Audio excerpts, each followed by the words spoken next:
ಎದೆಗಾರಿಕೆ ಯಾರಿಗಿದೆ? ನನ್ನದೇ ಆದ ಈ ಸರ್ಪ ಸಾಮ್ರಾಜ್ಯದಲ್ಲಿ, ಈ ಸಾಮ್ರಾಜ್ಯದಲ್ಲಿ ನಾನೇ ರಾಜ, ನಾನೇ ಮಂತ್ರಿ, ನಾನೇ ಸೈನಿಕ. ಇಲ್ಲಿ ನಾನು ಆಡಿದ್ದೆ ಆಟ, ನಾನು ಮಾಡಿದ್ದೆ ಕಾನೂನು, ನಾನು ನೀಡಿದ್ದೆ ತೀರ್ಪು. ನನ್ನದೇ ಅಂತಿಮ ತೀರ್ಮಾನ ಎನ್ನುವಾಗ ನನ್ನನ್ನ ಮಾತ್ರ ತನ್ನ ಸತ್ಯ, ನ್ಯಾಯ, ನೀತಿ, ಧರ್ಮ ಎನ್ನುವ ಒಟ್ಟು ತತ್ವವನ್ನು ಮುಂದಿಟ್ಟು ನನಗೆ ಎದುರಾಗಿ ನಿಂತು ಈ ಸರ್ಪಕ್ಕೆ ಸೆಟ್ಟು ಹೊಡೆಯಲು ಪಡೆತೊಟ್ಟು ನಿಂತಿರುವನೆಂದರೆ ಅದನ್ನು ಕೊಂಡು ಈ ಸರ್ಪರಾಜ ಏನಾದರೂ ಸುಮ್ಮನಿರಲು ಸಾಧ್ಯವೇ? ಅಣ್ಣ, ಇನ್ನು ಮುಂದೆ ಸಂಪೂರ್ಣವಾಗಿ ಎಳಿಸಿ ಹಾಕುವೆ ನಿನ್ನ ಸತ್ಯ, ನ್ಯಾಯ, ನೀತಿ, ಧರ್ಮ ಎನ್ನುವ ದೊಡ್ಡ ತತ್ವದ ಬಣ್ಣ. ನಂತರ ಉಪಾಯವಾಗಿ ಹಾಕುವೆ ನಿನ್ನ ಸರ್ವ ಸಂಪತ್ತಿಗೂ ಕನ್ನ.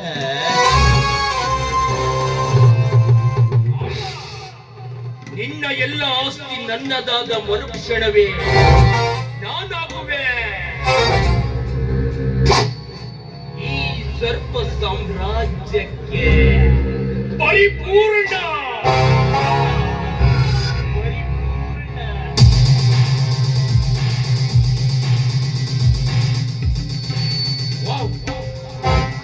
ಇದೇನಿದು?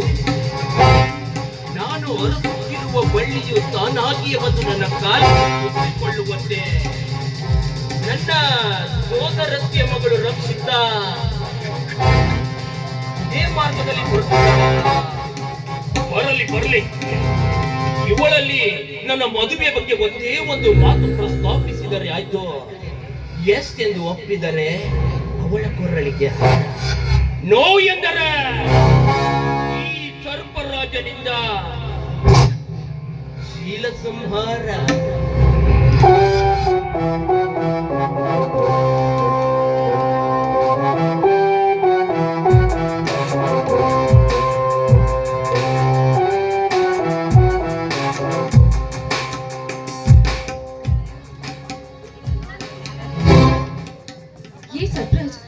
ನೀನೇನಿಲ್ಲಿ?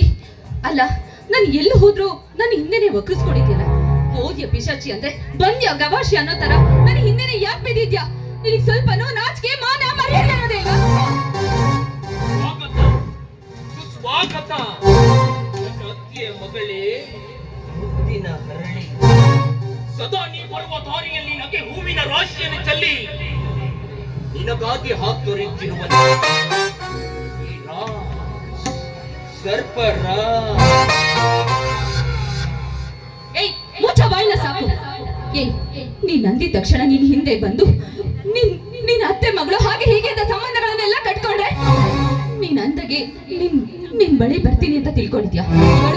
ನೀನ್ ಏನೇ ಅನ್ಕೊಂಡ್ರು ಸರಿ, ನಾನು ಮಾತ್ರ ನಿನ್ನವಳಾಗೋದಕ್ಕೆ ಸಾಧ್ಯವಿಲ್ಲ. ಇದನ್ನೆಲ್ಲ ಮರ್ಯಾದಿಂದ ಇಲ್ಲಿಗೆ ಬಿಟ್ಬಿಟ್ಟು ನಿನ್ನ ದಾರಿನ ನೀನ್ ನೋಡ್ಕೊಂಡು ಸರಿಯಾಗಿದ್ರೆ ಸರಿ. ಹೀಗೆ ಮರ್ಯಾದೆಗೆ ಪದವನ್ನು ಬಳಸುವ ನಿನಗೆ ಈಗಿನ ಕಾಲದಲ್ಲಿ ಎಲ್ಲಿದೆ ಅಗತ್ಯ ಬೆಲೆ? ಈಗೇನಿದ್ದರೂ ಸುಳ್ಳಿನ ಸಾಮ್ರಾಜ್ಯವನ್ನು ಕಟ್ಟಿಕೊಂಡು ಅದರಲ್ಲಿ ವಾಸಿಸುವವನೇ ಜಡ. ಅವನೇ ಸೃಷ್ಟಿಯಲ್ಲಿ ಪರಮಾತ್ಮನ ಸಮಾನ.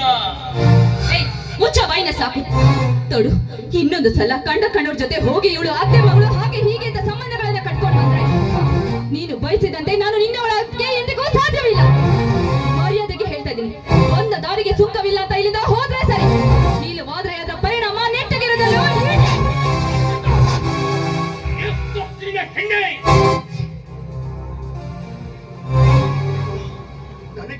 ನನಗೆ ಎದುರುತ್ತಾ ಕೊಡ್ತಾ ಇದ್ಯಾ?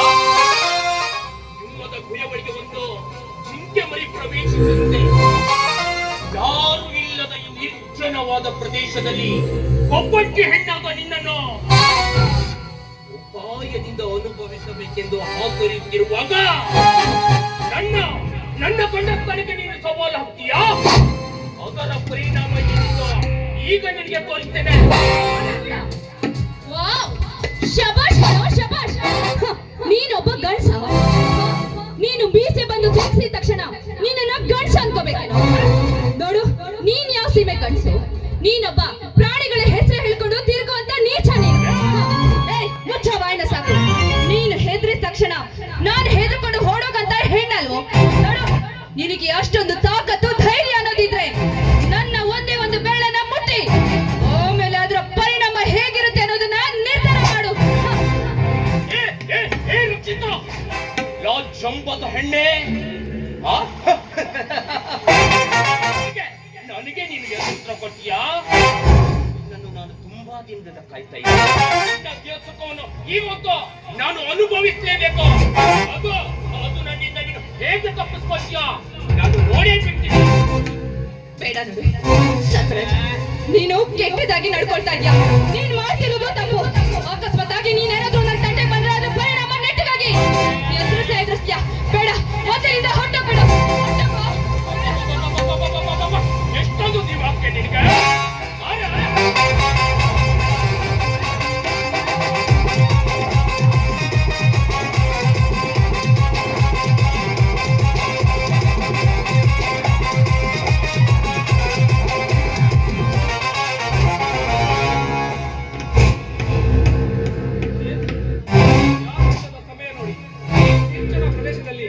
ಒಂಟಿ ಹೆಣ್ಣು ಸಿಕ್ಕಿದಾಳೆಂದು ದ್ವಾಪರ ಯುಗದ ಕೌರವನಂತೆ ದ್ರೌಪದಿಯ ವಸ್ತ್ರಾಪರಣ ಮಾಡ್ತಾ ಇದ್ದಂತೆ ಕಾಣುತ್ತೆ. ಹಾಗೆ ಅನ್ಕೋಬಹುದು. ಆದ್ರೆ ಈ ಘಟನೆ ನಡೆಯೋ ಸಂದರ್ಭಕ್ಕೆ ತಕ್ಕಂತೆ ಬಂದಿರೋ ತಾವ್ಯಾರು? ಶ್ರೀಕೃಷ್ಣ ಪರಮಾತ್ಮ ಅಥವಾ ನೋಡು, ನೀವು ತಿಳಿದುಕೊಂಡಂತೆ ನಾನಂತೂ ಖಂಡಿತ ಶ್ರೀಕೃಷ್ಣ ಪರಮಾತ್ಮನಲ್ಲ. ಆದ್ರೆ ಸೀತಾ, ಸಾವಿತ್ರಿ, ದ್ರೌಪದಿಯರಂತೆ ಈ ಸಮಾಜದಲ್ಲಿ ಮಾನ ಮರ್ಯಾದೆಯಿಂದ ಬದುಕ್ತಾ ಇರೋ ಹೆಣ್ಣಿನ ಶೀಲದ ವಿಷಯಕ್ಕೆ ನಿನ್ನಂತ ದುಶ್ಯಾಸನದಿಂದ ಚ್ಯುತಿ ಬಂತು ಅಂತಾದ್ರೆ ಅಂತವರನ್ನ ಒದ್ದು ಬುದ್ಧಿ ಕಲಿಸಲು ಬಂದ ಭೀಮ ಕಣೋ ನಾನು. ಭೀಮ? ನೀನು ಭೀಮನಾದರೂ ಆಗಿರು, ಇಲ್ಲ ಆ ಯಮನಾದರೂ ಆಗಿರು, ಅದು ನನಗೆ ಬೇಕಾಗಿಲ್ಲ. ಯಾರು ಇಲ್ಲದ ಈ ನಿರ್ಜನವಾದ ಪ್ರದೇಶದಲ್ಲಿ ಒಬ್ಬಂಟಿ ಹೆಣ್ಣಾದ ಇವಳನ್ನು ಉಪಾಯದಿಂದ ಅನುಭವಿಸಬೇಕೆಂದು ಹಾತೊರೆಯುತ್ತಿರುವಾಗ ತಕ್ಷಣದಲ್ಲಿ ಬಂದು ಇದಕ್ಕೆ ಕಲ್ಲು ಹಾಕಿದೆಯಲ್ಲ ಮಗನೇ, ಇದರ ಪರಿಣಾಮ ನೋಡ್ತಾ ಇರೋ. ಈ ಸರ್ಪರಾಜನಿಂದ ನಿನಗೆ ಕಾದಿದೆ.